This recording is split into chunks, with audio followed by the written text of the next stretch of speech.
Okay, next we cover what is called the law of reflection, and we'll then use the law of reflection to understand how mirrors form images.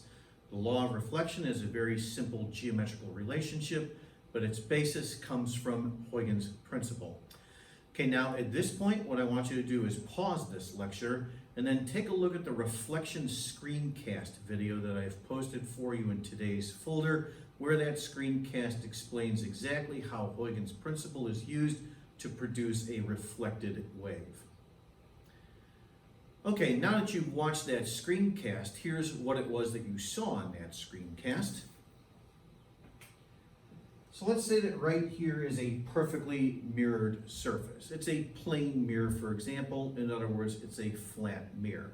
Let's say that this right here is air, and then we have a light wave, a plane wave that is propagating through the air and will then be incident here upon the mirror. Now, Huygens assumes the following. He assumes that arranged into a line at the mirrored surface are a series of point sources of circular wavelets, like so. So I'm just going to draw three of them, here, here, and here. And let's say that my incident plane wave, its crest, is like so, and then perpendicular to the crest itself is the direction of propagation. This right here is now referred to as a light ray. Specifically, this is the incident light ray. Okay, now notice that I have drawn this such that the plane wave here is incident upon this point source. So then therefore Huygens assumes that propagating outwards from that point source is going to be a circular wavelet. So then therefore a moment later the diagram will look like this.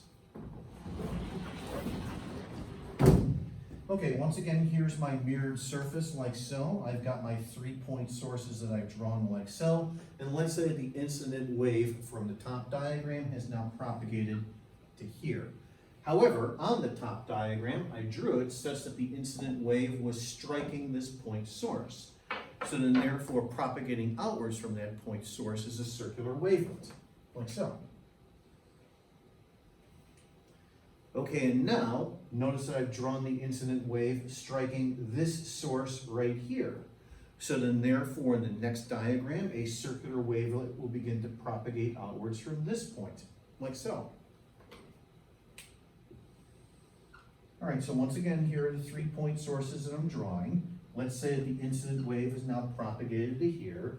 This circular wavelet from earlier continues to propagate outwards like so. But then propagating outwards from this point right here is another circular wavelet, like so. And so on and so on and so on, as is shown in the screencast.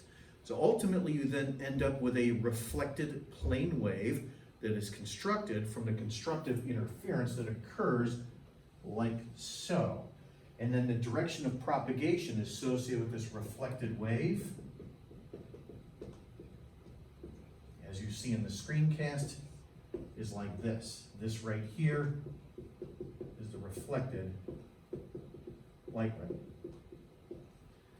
Once again, to explain reflection, Huygens just merely assumes that this is happening and then goes from there.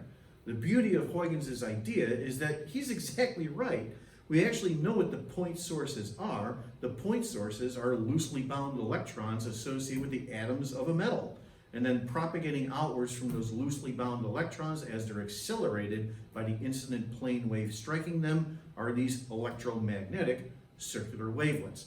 Once again, the beauty of Huygens' idea, however, is that you actually have to know nothing at all about the underlying electromagnetism to then understand exactly how reflection occurs and then use what's called the law of reflection, which I'll describe in a few minutes, to then understand how images are constructed associated with any type of mirror or mirror combination. That's the beauty of Huygens' principle here in this context. Okay, now let me go ahead for us and derive what is meant by the law of reflection. As I do, keep in mind that the law of reflection comes from assuming that this is happening.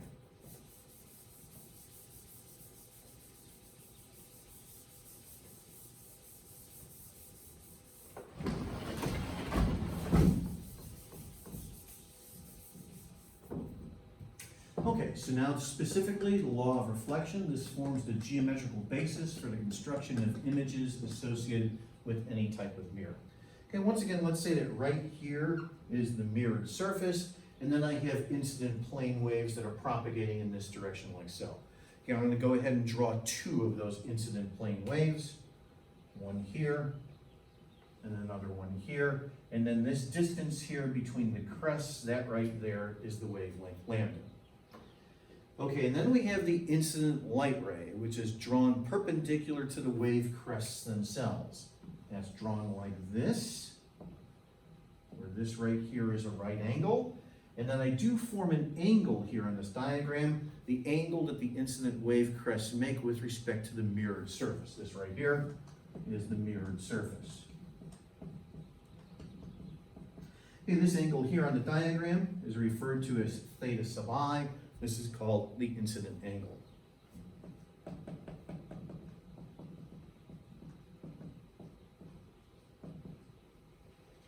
Okay, and then the reflections occur. The reflections are caused by what I drew earlier with Huygens' principle. Let me go ahead and draw two reflected crests. When I draw the reflected crests, they will have the same wavelength as the incident wave crests. And the reason for that is because the frequency of the waves does not change as they reflect off the surface. The frequency of the waves is caused by whatever it is that produces the waves in the first place. Okay, so now I'm going to draw the reflected crests like so. Here and here. And I'm drawing the reflected crest such that this distance right here is the same wavelength lambda as that of the incident crests. Okay, and then perpendicular to these reflected wave crests, they propagate in this direction. Perpendicular to them is the reflected light ray. That's then drawn like this on the diagram, like so. So this right here from earlier, let me go ahead and write this, is the incident light ray. This right here is the reflected light ray. Okay, now this right here is a right angle, and then right over here is an angle that is formed by the reflected wave crests with respect to the mirror surface. This right here is called theta sub r. Theta sub r is referred to as the reflected angle.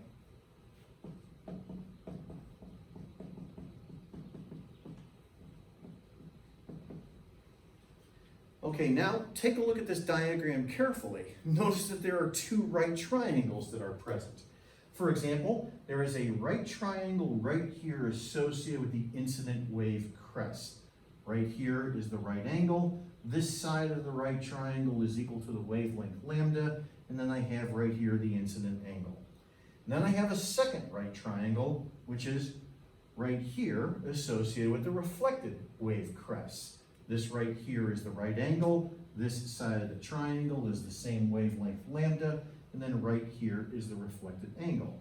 Notice that the two right triangles also share this same hypotenuse with respect to each other. So then therefore, what kind of right triangles are they? Even though my diagram is not the greatest, it should be obvious at this point that the two right triangles are congruent.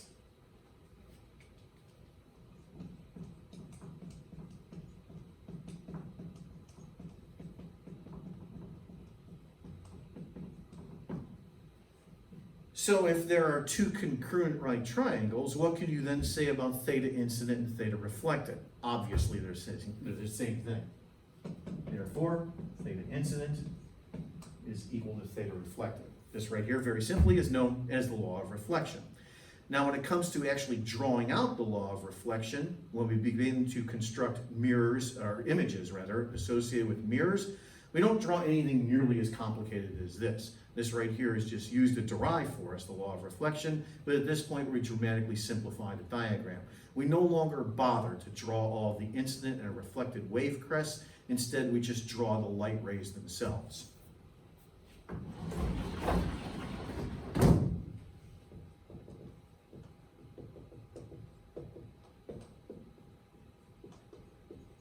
Okay, so to simplify the diagram, right here is once again the mirrored surface, and now just take a look at the two light rays on the diagram above. First of all, the incident light ray. The incident light ray is coming in like so. Okay, now right here at this point, what we then do is we draw a dotted line that is perpendicular to the mirrored surface. This dotted line is referred to as the normal line.